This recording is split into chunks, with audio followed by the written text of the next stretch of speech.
Hello friends, अब आप जुड़ चुके हैं आरआरबी जेईई 2024 के इंजीनियरिंग मैकेनिक्स के टॉप 20 क्वेश्चंस जो कि आपको आने वाले एग्ज़ाम आरआरबी जेईई और भी एसएससी जेईई में आपका हेल्प कर सकते हैं। यहाँ पर आज का डेट है 3 सितंबर और 2024 में हमने लिया है 20 क्वेश्चन लिया है, जहाँ पर अभी हमारे 9 क्वेश्चन यहाँ पर है, जिस पे हम एक एक करके सारे क्वेश्चन को डिस्कस करेंगे और उस पर आंसर हम देखेंगे, टिक आउट करेंगे।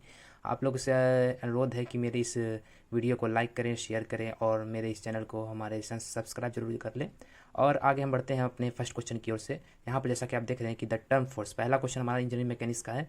The term force may be defined as an agent which produce or tends to produce, destroy or tends to destroy motion.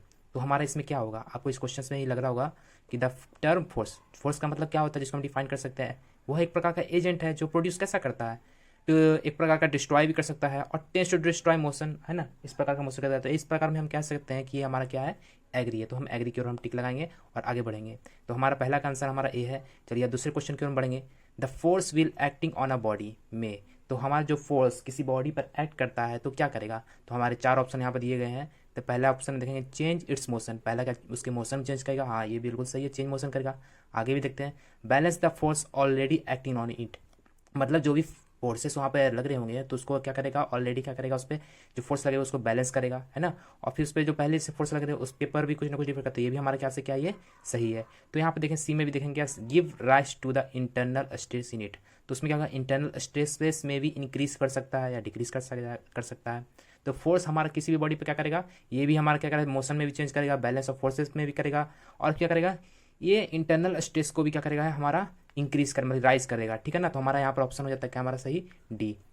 तो हम आगे बढ़ते हैं तीसरे क्वेश्चन की ओर, जो तो हमारा दिखाया गया है। In order to determine the effort of a forces acting on a body we must know, तो हमें इसमें क्या दिया हुआ है कि हमें डिटरमाइन करना है कि जो हमारे फोर्स का जो इफर्ट लग रहा है किसी बॉडी पर जो एक्ट कर रहा है, तो हमें पहले ये जान लेना चाहिए वो क्या इस प्रकार का फोर्स होगा, ठीक है ना। तो हम यहाँ पे देखेंगे क्या चीज़ कि पहले देखें मैग्नीट्यूड ऑफ द फोर्स, ये क्या सही है क्या मित्रों, जरा बताइएगा, हो सकता है ये नहीं। यहाँ पे देखिए line of action of the force, x जो फोर्स एक्ट कर रहा है वो लाइन ऑफ एक्शन की ओर होगा।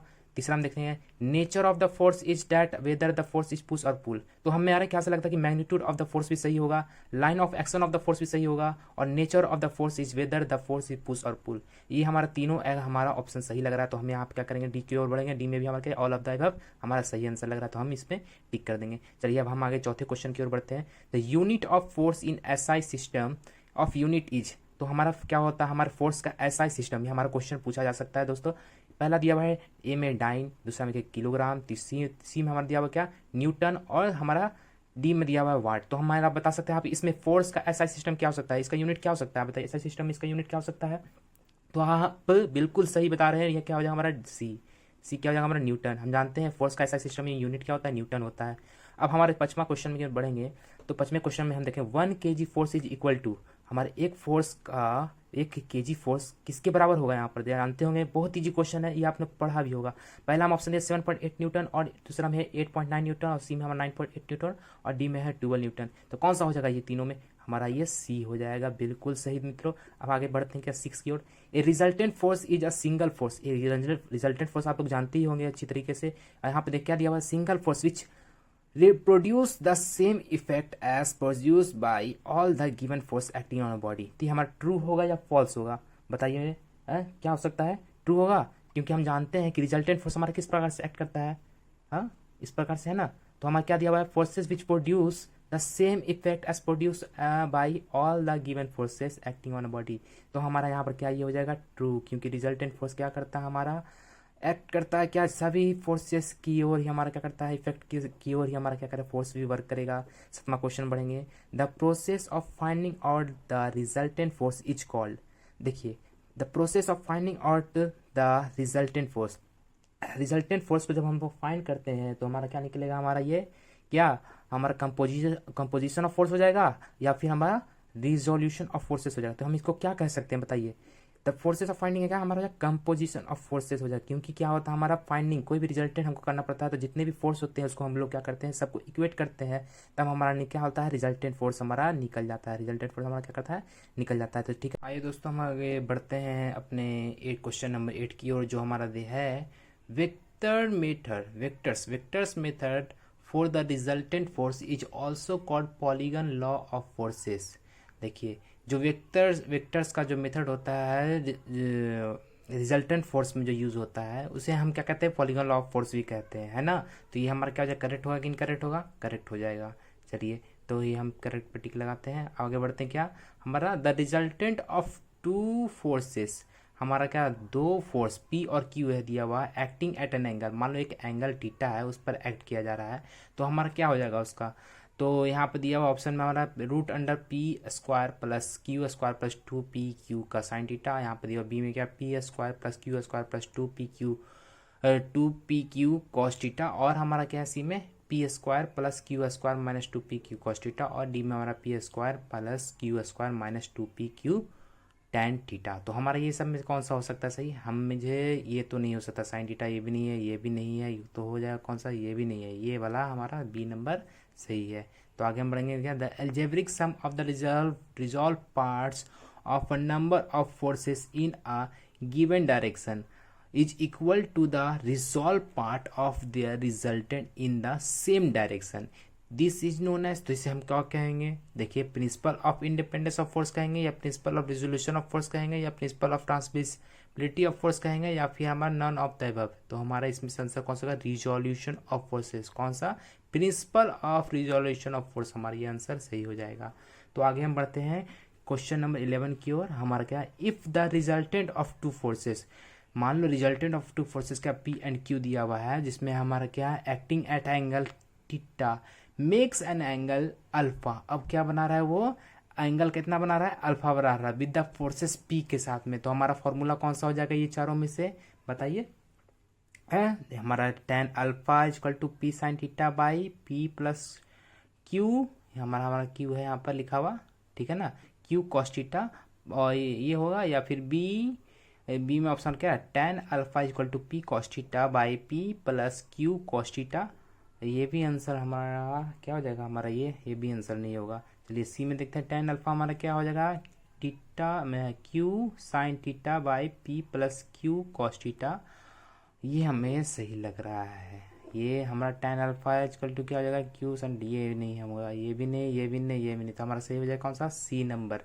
चलिए अब आगे बढ़ते हैं हमारा कौन सा, क्वेश्चन नंबर 12 की ओर। क्वेश्चन नंबर 12 में हमारा क्या कह रहा है, the resultant of two forces P and Q such that P हमारा क्या हो जाएगा, ग्रेटर हो जाएगा Q से, acting along the same straight line, acting along the same straight line but in opposite direction is given bye. तो हम उसमें क्या कहेंगे, अपोजिट डायरेक्शन में कह रहा है यहाँ पर, तो हम क्या कह सकते हैं, क्या हो जाएगा, P plus Q, P minus Q, या P बाई Q, या Q बाई Q, हमारा क्या हो जाएगा P माइनस Q, ठीक है। आगे बढ़े, the resultant of two equal forces P making an angle theta is given by, क्या हमारा क्या हो जाएगा, इसमें हमारा हो जाएगा क्या, 2P साइन थीटा बाई 2, या फिर 2P कॉस थीटा बाई 2, या फिर 2P tan थीटा बाई 2, या फिर 2P कॉट थीटा बाई 2, हमारा हो जाएगा क्या, 2P कॉस थीटा बाई 2।